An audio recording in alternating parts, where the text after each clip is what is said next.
Նոր ատոմակայանի հարցում Հայաստանը ճիշտ ուղղությամբ է շարժվում ընտրելով մոդուլային տեխնոլոգիան, բայց այստեղ կա ավելի կարևոր որոշում ոչ միայն ինչ կառուցել, այլ ում հետ։ Ատոմակայանը սովորական էներգետիկ օբյեկտ չէ, դա ազգային անվտանգության ենթակառուցվածք է, հետևաբար այն պետք է իրականացվի այն երկրների հետ, որոնք կասկածի տակ չեն դնում Հայաստանի ինքնիշխանությունն ու տարածքային ամբողջականությունը, ավելին չեն ստեղծում անվտանգային հավելյալ ռիսկեր եւ սպառնալիքներ։ Ռուսաստանը ոչ միայն քաղաքական, այլև գործնական մակարդակում ունի լուրջ խնդիրներ, պատժամիջոցներ, ֆինանսավորման եւ տեխնոլոգիաների սահմանափակումներ, ինչպես նաեւ երկարաժամկետ նախագծերի ռիսկերի աճ։ Նրա պետական միջուկային օպերատորը Ռոսատոմը գտնվում է միջազգային պատժամիջոցների տակ, ինչն արդեն այսօր խաթարում է տարբեր նախագծերի իրականացումը։ Դրա ամենակոնկրետ օրինակը Թուրքիայում կառուցվող Աքույու ատոմակայանն է, որը տարիներով չի ավարտվում ֆինանսական, տեխնոլոգիական եւ իրավական սահմանափակումների պատճառով։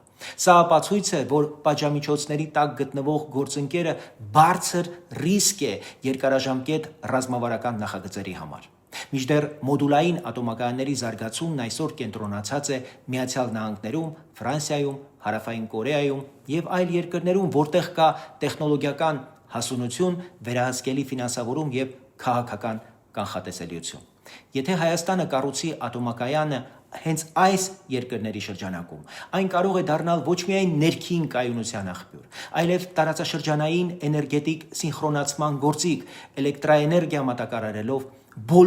անխտիր բոլոր հարևաններին։ Այդ դեպքում Հայաստանի նկատմամբ ցանկացած ագրեսիա կհարվածի նաև տարածաշրջանի էներգետիկ անվտանգությանը։ Սա իրական զսպման մեխանիզմ է եւ այն հնարավոր է կառուցել միայն առանց Ռուսաստանի։